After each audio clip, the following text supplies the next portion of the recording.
बुद्धिमान बहू की 4 बातें गांठ में बांध लेना। गरीबी आपके आसपास भी नहीं आएगी, कोई आपको गरीब नहीं कर पाएगा। नमस्कार प्रिय दर्शकों, एक बार फिर से आप सभी दर्शकों का हमारे YouTube चैनल में स्वागत है। जय श्री कृष्णा, जय श्री राधे। दोस्तों, एक बुद्धिमान बहू की कहानी आज हम आपके लिए सुनाने के लिए जा रहे हैं। इस कहानी को बड़े ध्यान से सुनना, यह कहानी आपके जीवन में बहुत काम आएगी। दोस्तों, किसी गांव में धनी राम नाम का एक अमीर आदमी रहता था।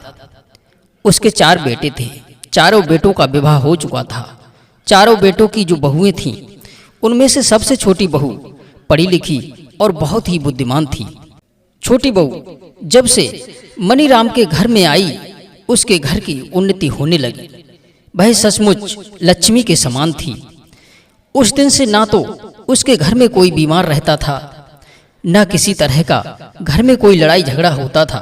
छोटी बहू के आने से घर में सुख समृद्धि बढ़ती चली गई। पूरे परिवार में खुशी का माहौल था।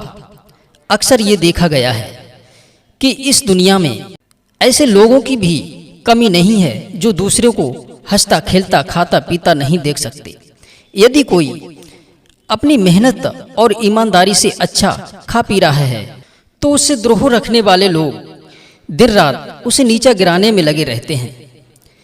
वे ये सोचते रहते हैं कि मेरी तरह ये भी हो जाए।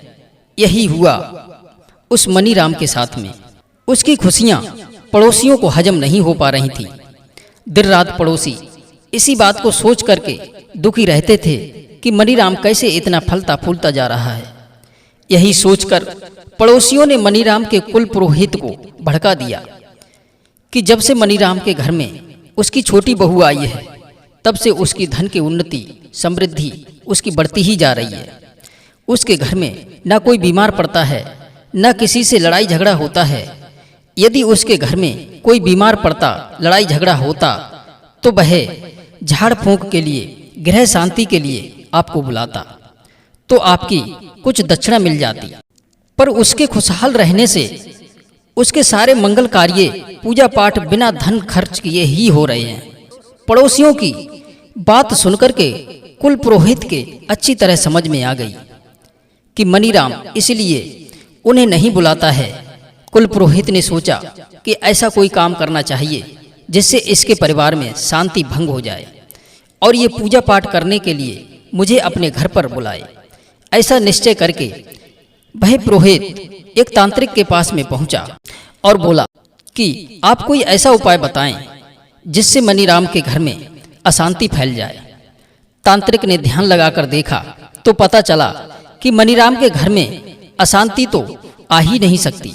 उसकी एक बहू साक्षात लक्ष्मी स्वरूपा है। जब एक लक्ष्मी उस घर में रहेगी तब तक तुम उसका कुछ नहीं बिगाड़ पाओगे। पुरोहित कहने लगा, तब तो मुझ पर रोजी रोटी का संकट आ जाएगा, क्योंकि कहते हैं कि चोर अपनी जीविका चलाता है असावधान आदमी से, वैद्य अपनी जीविका चलाता है रोगी से, मतवाली स्त्रियां अपनी जीविका चलाती हैं कामी पुरुषों से, राजा अपनी जीविका चलाता है झगड़े करने वालों से, विद्वान अपनी जीविका चलाते हैं मूर्ख व्यक्तियों से, और पुरोहित अपनी जीविका चलाता है यजमानों से। पुरोहित की बात सुनकर के तांत्रिक कहने लगा, यदि ऐसी बात है तो एक काम करो, अगर तुम मनीराम के खेत में से एक बांस उखाड़ करके ले आओ तो उसके घर में घोर अशांति फैल जाएगी। यह सुनकर पुरोहित तुरंत मनीराम के घर पहुंचा। मनीराम से जरूरत की बात कहकर मनीराम से एक बांस मांगा। मनीराम पुरोहित की बात को भला कहाँ टाल सकता था। वह गया और अपने खेत से एक बांस उखाड़ लाया। यह बात किसान की छोटी बहू को पता चली कि पुरोहित हमारे घर से एक हरा बांस लिए जा रहे हैं, तो उसने उस बांस के कुछ हरे पत्ते अपने घर में बंधी काली गाय को खिला दिए। पुरोहित बांस लेकर के चला गया, मगर फिर भी मनीराम के घर में अशांति नहीं फैली। धीरे धीरे 1 माह बीत गया। उधर पुरोहित इस इंतजार में बैठा था कि इसके घर में अशांति, लड़ाई झगड़ा, रोग शोक कब दौड़ेंगे, तब ये हमें अपने घर बुलाकर के गृह शांति पूजा पाठ कराएगा। लेकिन 1 माह बीतने पर भी जब कुछ घटित नहीं हुआ तो पुरोहित फिर उसी तांत्रिक के पास में पहुंचा और बोले, भाई आपके कहने पर मैं मनीराम के घर में से हरा बांस भी मांग लाया, फिर भी उसे कुछ नहीं हुआ। तांत्रिक बोला, महोदय, इसमें मेरा क्या दोष है? मैं तो तुम्हें पहले ही बता चुका हूं कि उसके घर उसकी छोटी बहू साक्षात लक्ष्मी है। जब तुम बांस मांग करके लाए थे तो ये उसने बांस के कुछ हरे पत्ते अपनी काली गाय को खिला दिए थे, इसलिए उसका कुछ नहीं हुआ। बहू बहुत बुद्धिमान है। जब तुम बांस मांगने गए थे तो उसकी बुद्धिमान बहू समझ गई और उसने उस हरे पत्ते काली गाय को खिला करके तंत्र काट दिया था। अब तुम एक काम करो, मनीराम के घर से वह गाय मांग लाओ जिसको उसने पत्ते खिला दिए थे। तांत्रिक के कहने पर पुरोहित फिर मनीराम के घर पहुंचा और बातें बनाते हुए बोले, मनीराम, मेरी बहू ने एक मेरे बेटे को जन्म दिया है और हम लोगों की इतनी हैसियत नहीं कि हम उन्हें गाय का दूध पिला सकें। अगर आप मेहरबानी करके अपनी काली गाय कुछ दिनों के लिए हमें दे दें तो आपकी बड़ी कृपा होगी।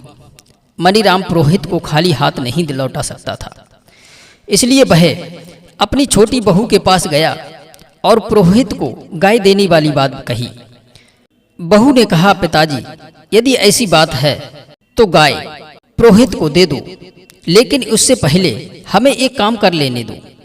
इतना कहकर के मनीराम की छोटी बहू ने अपनी चादर के कुछ धागों से गाय के आंसुओं को पोंछ लिया और गाय के आंसुओं में भिगो करके उस चादर के कोन को रख लिया और गाय पुरोहित को दे दी। पुरोहित गाय लेकर के चले गए और मन ही मन बड़े प्रसन्न होने लगे कि अब तो उसके घर में विपत्ति आएगी। जब विपत्ति आएगी तब वो मुझे पूजा पाठ के लिए जरूर बुलाएगा। इसी तरह धीरे धीरे 2 महीने बीत गए, पर मनीराम के घर में अशांति नहीं आई। अब तो पुरोहित जी फिर उसी तांत्रिक के पास में गए और बोले, भाई, मैंने तुम्हारे कहने पर मनीराम के घर से गाय भी मांग करके लाया था, फिर भी वह खुशहाल जिंदगी जी रहा है। 2 महीने बीत गए, फिर भी उसके घर में कोई बीमार नहीं पड़ा, न कोई लड़ाई झगड़ा हुआ। अब हमारी जीविका कैसे चलेगी? तांत्रिक ने ध्यान धरा कर देखा तो वह समझ गया कि उसकी छोटी बहू ने गाय को देने से पहले उसके गाय के आंसुओं को अपनी चादर से पोंछ लिया था, इसलिए खुशहाली उसके पास ही रह गई। अब तुम वह चादर किसी तरह से मांग कर लाओ, तभी उसके घर में विपत्ति आएगी। तांत्रिक की बात सुनकर के पुरोहित जी फिर मनीराम के घर पहुंचा और मनीराम से निवेदन किया कि वह अपनी छोटी बहू की चादर मुझे दे दे। मेरी बेटी कीर्तन सुनने के लिए दूसरे गांव जा रही है। मेरे पास इतने पैसे नहीं हैं कि मैं अपनी बेटी को एक नई चादर दिला सकूं। मनीराम कहने लगा, महाराज, इसमें कौन सी बड़ी बात है? लो, मैं अभी बहू से चादर मांग करके लाता हूं। इतना कह करके मनीराम बहू के पास में गया, बहू से चादर मांगने लगा। बहू बड़ी समझदार थी। उसने चादर देने से पहले चादर के वही धागे यानी काट करके निकाल लिए जो गाय के आंसुओं से भीगे थे और चादर ले जाकर के पुरोहित को दे दी।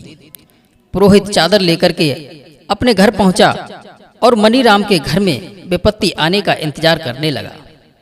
इंतजार करते करते 2 महीने बीत गए, मगर उसे ऐसी कोई खबर सुनने को नहीं मिली कि मनीराम के घर में कोई बीमार हुआ हो, कोई झगड़ा हुआ हो। पुरोहित जी फिर भाग करके महात्मा जी के पास पहुंचे और बोले, महाराज, मैं उसकी छोटी बहू की चादर मांग लाया, लेकिन फिर भी कुछ नहीं हुआ। महात्मा जी ने ध्यान धर करके देखा तो कहने लगे, पुरोहित जी, वह बहुत बड़ी बुद्धिमान है। उसने गाय के आंसुओं से भीगे हुए चादर के धागे तोड़कर निकाल लिए। अब उसकी खुशहाली अब भी उसी के पास है। अब तो मनीराम को विपत्ति में डालने का एक ही तरीका है, उसकी छोटी बहू को किसी प्रकार से उसके घर से निकलवा दो, तभी कुछ हो सकता है, वरना नहीं। जाओ, अब इस विषय में बात करने के बाद ही मेरे पास आना, मैं तुम्हें और नहीं बता सकता। महात्मा जी की बात सुनने के बाद पुरोहित मनीराम के घर गया। सोचने लगा कि मनीराम की छोटी बहू को घर से कैसे निकलवाऊं। मनीराम के घर के सारे लोग उस बहू से बहुत प्यार करते थे। वे खुद तो बिना किसी बात के उसे घर से निकाल नहीं सकते। तब पुरोहित के मन में एक युक्ति आई। उसने मनीराम से कहा, देखो भाई, मानना और न मानना तुम्हारे हाथ में है। कल रात मैंने एक सपना देखा। मेरे सपने में एक दिव्य पुरुष आकर कह रहा था कि तुम मनीराम के कुल के पुरोहित हो और उसके घर की हानि, लाभ, दुख, सुख का निवारण तुम ही करते हो। देवदूत ने मुझसे कहा कि धनीराम की छोटी बहू को यदि घर से नहीं निकाला गया तो उसके घर में दुखों का पहाड़ टूट पड़ेगा। तुम ये बात मनीराम को जाकर के बता दो कि उसकी बहू बहुत ही अभागिनी स्त्री है, उसे घर से निकाल देना ही शुभ है। पुरोहित की बात सुनकर के मनीराम बहुत चिंतित हो गया। उसने अपने बेटे को बुलाकर सारी बात बताई कि आपकी पत्नी की वजह से हम लोग एक दिन बहुत बड़ी विपत्ति में पड़ जाएंगे, इसलिए तुम अपनी बहू को घर से निकाल दो। उन दोनों की बातें छोटी बहू ने चुप करके सुन ली। छोटी बहू कहने लगी, पिताजी, यदि मेरे कारण इस घर में विपत्ति आएगी तो मैं स्वयं ही इस घर को छोड़कर चली जाती हूँ। इतना कह करके वो घर से जाने लगी। उसके पति ने देखा तो वह भी घर छोड़कर के अपनी पत्नी के साथ चला गया। अब तो लक्ष्मी बहू के घर से जाने के बाद मनीराम के घर में घोर आपत्ति फैलने लगी। कभी आपस में लड़ाई झगड़ा, कभी बीमारी, कभी धन हानि। कुछ ही दिनों में मनीराम कंगाल हो गया। पुरोहित इधर उधर की बातें बताकर झाड़ फूंक करने के नाम पर उससे धन ऐंठता रहा। इधर खेती बाड़ी, व्यापार सब थम सा गया। छोटी बहू के जाने के बाद उसकी अन्य बहुएं उस घर की गृहस्थी नहीं संभाल सकी। दिन पर दिन उसकी हालत बिगड़ती चली गई। उधर छोटी बहू जिस शहर में रह रही थी वह धीरे धीरे वहां भी छोटा मोटा कारोबार करके धनवान बन गई। कुछ दिन बाद मनीराम को अपनी गलती का एहसास हुआ। मनीराम ने सोचा कि उसने पुरोहित की बातों में आकर उसने अपने घर को बर्बाद कर लिया। लक्ष्मी जैसी बहू को घर से निकालकर वह कंगाल बन गया। वह अपनी बहू और बेटों को बुलाने के लिए शहर में गया और उससे अपने किए की क्षमा मांगी। बहू कहने लगी, पिताजी, जब इंसान धन से बढ़ने लगता है तो उससे लाभ उठाने वाले, उसे बर्बाद करने वाले, उससे जलने वाले सलाहकार बहुत मिल जाते हैं और बिन मांगे ही सलाह देने लगते हैं। यदि मनुष्य बिन मांगे मिलने वाली सलाह में फंस गया तो इसका विनाश होने लगता है। समझदारी इसी में है कि वह सुने सबकी, करे वह जो उसके हित में हो।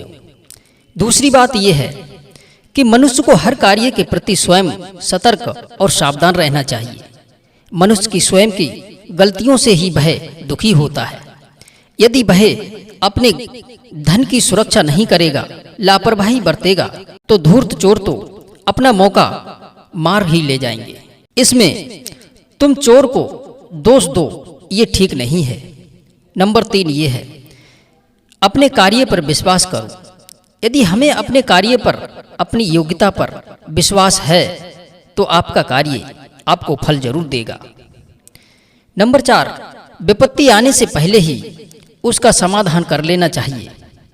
हर कार्य दूसरों की सलाह पर ना छोड़ें।